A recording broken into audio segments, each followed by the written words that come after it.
Unofficially শুনছি কিনা সেটা তো পরের প্রশ্ন, বাট আমি অফিসিয়ালি এটা বলতেছি যে আমি শুনে নেই। তো আমি এটার উপর আলোচনা করব কিভাবে।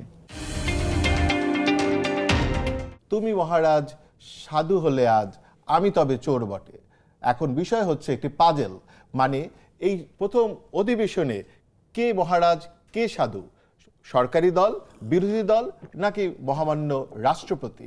আমরা দেখি এই বিষয়ে কি আলোকপাত করেন আমাদের মোশাররফ আহমেদ ঠাকুর, শিক্ষক ও রাজনৈতিক বিশ্লেষক। মোশাররফ ভাই। ধন্যবাদ আপনাকে, আপনার দর্শক শ্রোতা, অপর বিজ্ঞ আলোচক। আমি আপনি যে বক্তব্যটা বলেছেন সেখানে আমি কোনো ভূমিকা ছাড়া সরাসরি পৌঁছাই। মানে রাষ্ট্রপতির, আপনি তো বোঝাতে চেয়েছেন রাষ্ট্রপতির ভাষণের সময় অপোজিশন কেন ওয়াকআউট করলেন, এটি তো মূল বিষয়, আসন ছেড়ে গেলেন। তো প্রথম কথাটা হচ্ছে আমি বলবো যে পজিটিভ বলবো, সেটা হচ্ছে যে সংসদীয় রীতিনীতিতে এটা নতুন না, এক। দুই নম্বর হচ্ছে সংসদীয় রীতিনীতিতে যে কোনো প্রতিবাদের ভাষা হচ্ছে ওয়াকআউট করা, তবে সংসদে নর্মালি ওয়াকআউট করেন, প্লেকার্ড নর্মালি প্রদর্শন করেন না। তো এটা নতুন সংযোজন হয়েছে।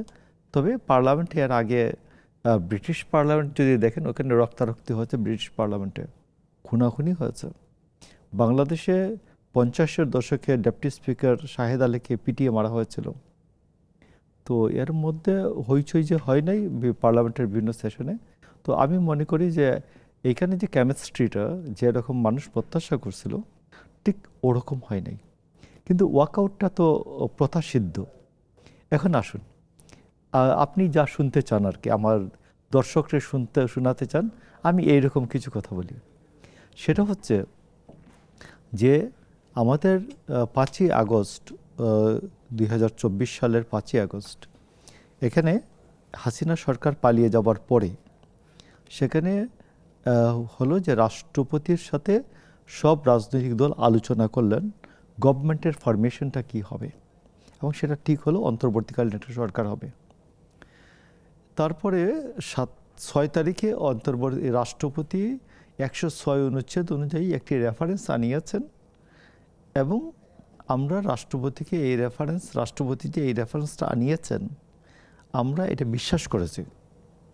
আমরা প্রশ্নটাই নেই যে এই বিচারপতিরা কোথায় ছিলেন, তারা কোথায় কিভাবে বসেছেন, এটা প্রশ্নটাই নেই, আমরা তাকে বিশ্বাস করেছি। নাম্বার 3 হচ্ছে রাষ্ট্রপতির কাছে আমরা সবাই অন্তর্বর্তীকালীন সরকারের সবাই শপথ নিলেন, এটা আমরা হালাল মনে করেছি। এরপরেও আবার শপথ নিয়েছেন বিভিন্ন জন, এই যে আমাদের মুস্তাফা সরওয়ার ফারুকী, এরা শপথ নিয়েছেন সময় সময়, এটাকে আমরা হালাল মনে করেছি।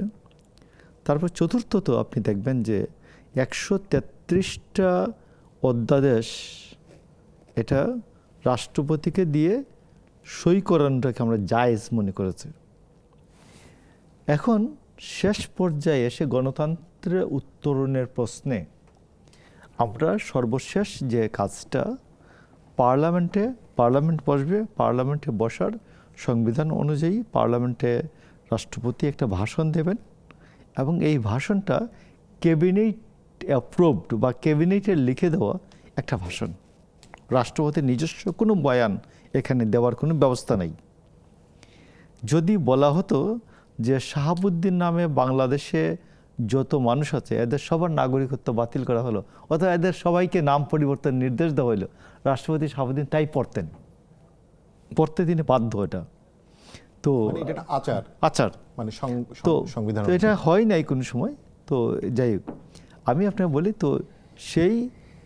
তো এটা আমরা প্রতিবাদ করলাম। তারপরে ধরুন আমাদের অপোজিশন প্রতিবাদ করলেন। তো এই জন্য আমি বলি যে এটা না করলে আরও সুবন হতো, ওয়াকআউটটা না করলে আরও সুন্দর হতো। ওয়াকআউটটা করা যে খুব অশুভন হয়েছে আমি তাও বলবো না, ওয়াকআউট তো আমাদের কথা সিদ্ধ বিষয়। আমি একটু মাঝখানে একটা জিনিস যোগ করে দিই, ওয়াকআউটের পরে তারা কিন্তু আজকে আবার 50 ঘন্টা বরাদ্দ চেয়েছেন, মানে রাষ্ট্রপতি ভাষণের উপর আলোচনার জন্য। যারা ভাষণ শুনেন নাই তিনি এই ভাষণের উপর আলোচনা করবেন কেন? কিন্তু তারা চেয়েছেন। না, আমি বলছি এটা তো স্ববিরোধিতা, এক ধরনের স্ববিরোধিতা। আমি আপনার যে বক্তব্যটা শুনি নাই, আমি অফিসিয়ালি বলছি আমি শুনি নাই। আনঅফিসিয়ালি শুনছি কিনা সেটা তো পরের প্রশ্ন, বাট আমি অফিসিয়ালি এটা বলতেছি যে আমি শুনি নাই। তো আমি এটার উপর আলোচনা করব কিভাবে, এইটা গেল। তো এই জন্য আমি বলছি যে পার্লামেন্টে অম্ল মধুর সবই হয়। তো পার্লামেন্টে যেমন এইটা একটা স্ববিরোধিতা আমি মনে করি, এবং পার্লামেন্টে আমাদের প্রচুর সদস্য এবার নবীন, নিউ পার্লামেন্টে, প্রধানমন্ত্রী নিউ পার্লামেন্টে, লিডার অফ দি অপোজিশন নতুন পার্লামেন্টে। তো সেই ক্ষেত্রে তারা কার্যপ্রণালী বিধি অনেকেই ফলো করছেন। আজকে দেখলাম আমি পার্লামেন্টের ইয়াটা ফলো করছিলাম। তো সেই ক্ষেত্রে দেখা গেল যে স্বরাষ্ট্রমন্ত্রী বলছেন দাঁড়িয়ে যে ৭১ বিধিতে আলোচনার আগে যদি কোনো জনগুরুত্বপূর্ণ বিষয়, একেবারেই জনগুরুত্বপূর্ণ, যেমন এখন একটা ভূমিকম্প হয়ে গেল, একটা কোথাও আগুন লেগে গেল, তাইলে তাকে ৬২ ধারা একটা নোটিশ করতে হবে স্পিকার এখানে, করে তিনি সময় চাইবেন, আলোচনা করবেন।